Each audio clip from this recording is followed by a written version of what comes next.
Yet again, they use mathematics to come up with solutions. The Orontes Valley in Syria is still an agricultural hub, and the old methods of irrigation are being exploited today just as they were thousands of years ago. Many of the problems in Babylonian mathematics are concerned with measuring land, and it's here we see for the first time the use of quadratic equations, one of the greatest legacies of Babylonian mathematics. Quadratic equations involve things where the unknown quantity you're trying to identify is multiplied by itself. We call this squaring because it gives the area of a square.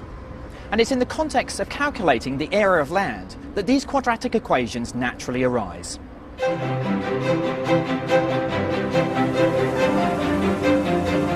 Here's a typical problem. If a field has an area of 55 units, and one side is 6 units longer than the other, how long is the shorter side? The Babylonian solution was to reconfigure the field as a square. Cut 3 units off the end, and move this round. Now, there's a 3 by 3 piece missing, so let's add this in.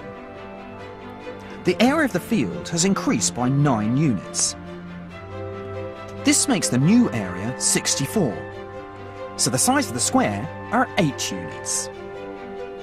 The problem solver knows that they've added 3 to this side, so the original length must be 5. It may not look like it, but this is one of the first quadratic equations in history. In modern mathematics, I would use the symbolic language of algebra to solve this problem. But the amazing feat of the Babylonians is that they were using these geometric games to find the value, without any recourse to symbols or formulas. The Babylonians were enjoying problem solving for its own sake. They were falling in love with mathematics.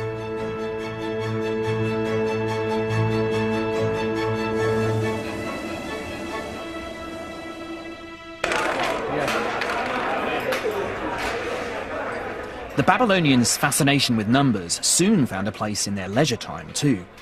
They were avid game players. The Babylonians and their descendants have been playing a version of backgammon for over 5,000 years. So the Babylonians played board games, from very posh board games in royal tombs to little bits of board games found in schools, to board games scratched on the entrances of palaces, so that the guardsmen must have played at times when they were bored. And they used dice to move their counters round. People who played games were using numbers in their leisure time to try and outwit their opponent, doing mental arithmetic very fast. And so they were calculating in their leisure time without even thinking about it as being mathematical hard work. Now's my chance. I hadn't played backgammon for ages, but I reckon my maths would be good enough to give me a fighting chance. Okay. So it's up to you. 6, and I need to move something, so... But it wasn't as easy as I thought. Okay. What the hell is that? Yeah, this is... 1, this is 2. Now you're in trouble. So I can't move anything, can I? I can't move these anyway. You cannot move these. You can. I've just got to... Oh, gosh. Exactly. There you go. You seem to be... 3 and 4. So. Just like the ancient Babylonians, my opponents were masters of tactical mathematics. Yeah. Put it there. Here you All go. right, good game. The Babylonians are recognized as one of the first cultures to use symmetrical mathematical shapes to make dice. But there is more heated debate about whether they might also have been the first to discover the secrets of another important shape, the right-angled triangle. We've already seen how the Egyptians used a 3-4-5 right-angled triangle. But what the Babylonians knew about this shape, and others like it, is much more sophisticated. This is the most famous and controversial ancient tablet we have. It's called Plimpton 322. Many mathematicians are convinced it shows the Babylonians could well have known the principle regarding right-angled triangles, that the square on the diagonal is the sum of the squares on the sides, and known it centuries before the Greeks claimed it. This is a copy of the arguably most famous Babylonian tablet, which is Plimpton 322, and These numbers here reflect the width or height of a triangle, this being the diagonal. The other side would be over here, and the square of this column plus the square of the number in this column equals the square of the diagonal. They are arranged in an order of steadily decreasing angle on a very uniform basis, showing that somebody had a lot of understanding of how the numbers fit together.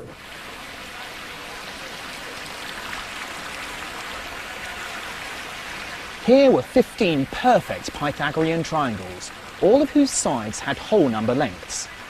It's tempting to think that the Babylonians were the first custodians of Pythagoras' theorem, and it's a conclusion that generations of historians have been seduced by. But there could be a much simpler explanation for the sets of three numbers which fulfill Pythagoras' theorem. It's not a systematic exploration of Pythagorean triples. It's simply a mathematics teacher doing some quite complicated calculations, but in order to produce some very simple numbers in order to set his students problems about right-angled triangles. And in that sense, it's about Pythagorean triples, only incidentally. The most valuable clues to what they understood could lie elsewhere. This small school exercise tablet is nearly 4,000 years old and reveals just what the Babylonians did know about right-angled triangles.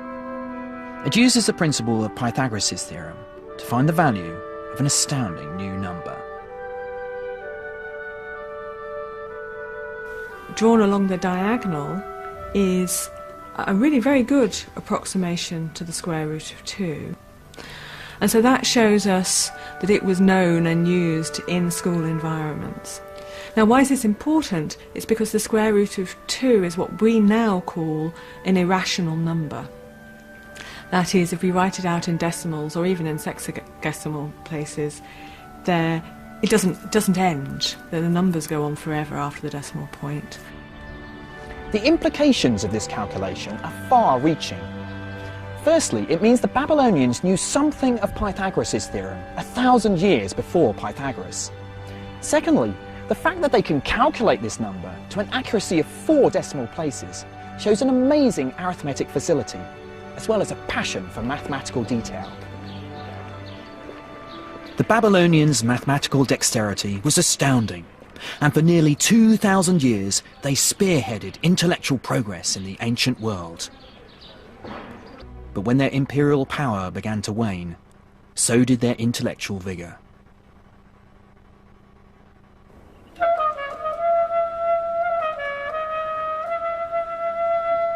By 330 BC, the Greeks had advanced their imperial reach into old Mesopotamia. This is Palmyra in central Syria, a once great city built by the Greeks. The mathematical expertise needed to build structures with such geometric perfection is impressive. Just like the Babylonians before them, the Greeks were passionate about mathematics.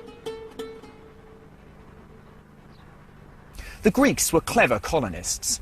They took the best from the civilizations they invaded to advance their own power and influence. But they were soon making contributions themselves. In my opinion, their greatest innovation was to do with a shift in the mind. What they initiated would influence humanity for centuries. They gave us the power of proof. Somehow they decided that they had to have a deductive system for their mathematics. And the typical deductive system was to begin with certain axioms which you assume are true. It's as if you assume a certain theorem is true without proving it.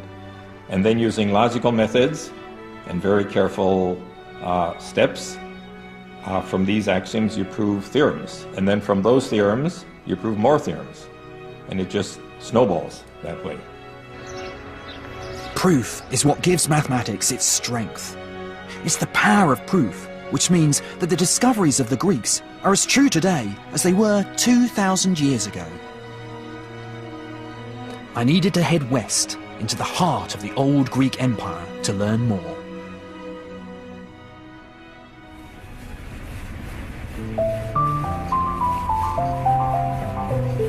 For me, Greek mathematics has always been heroic and romantic. I'm on my way to Samos, less than a mile from the Turkish coast. This place has become synonymous with the birth of Greek mathematics, and it's down to the legend of one man. His name is Pythagoras. The legends that surround his life and work have contributed to the celebrity status he has gained over the last 2,000 years. He's credited, rightly or wrongly, with beginning the transformation from mathematics as a tool for accounting to the analytic subject we recognise today. Pythagoras is a controversial figure. Because he left no mathematical writings, many have questioned whether he indeed solved any of the theorems attributed to him.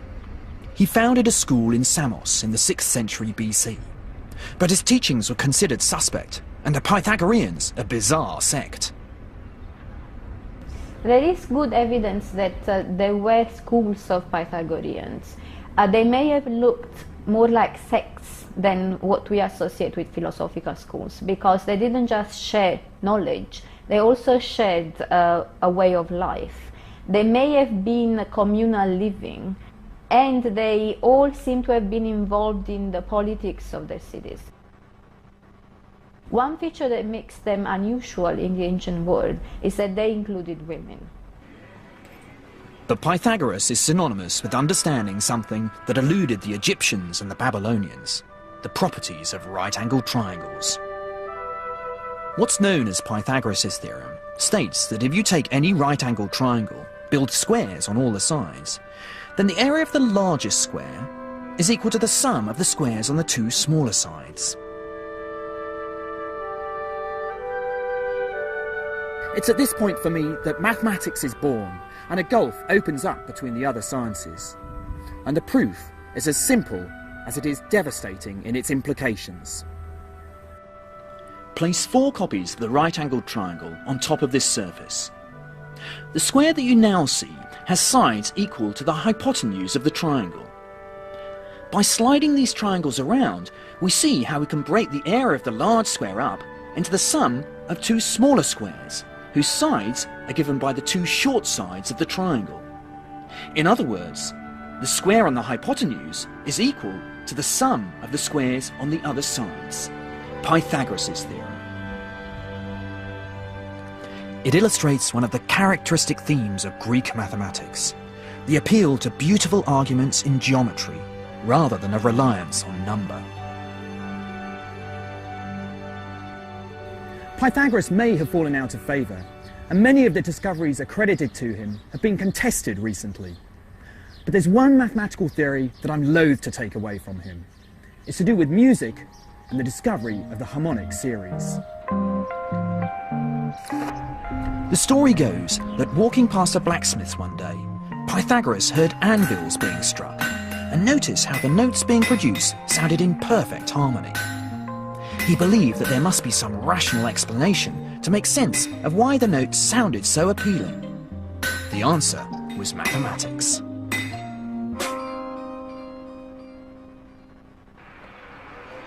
Experimenting with a stringed instrument, Pythagoras discovered that the intervals between harmonious musical notes were always represented as whole number ratios. And here's how he might have constructed his theory. First, play a note on the open string. Next, take half the length. The note almost sounds the same as the first note.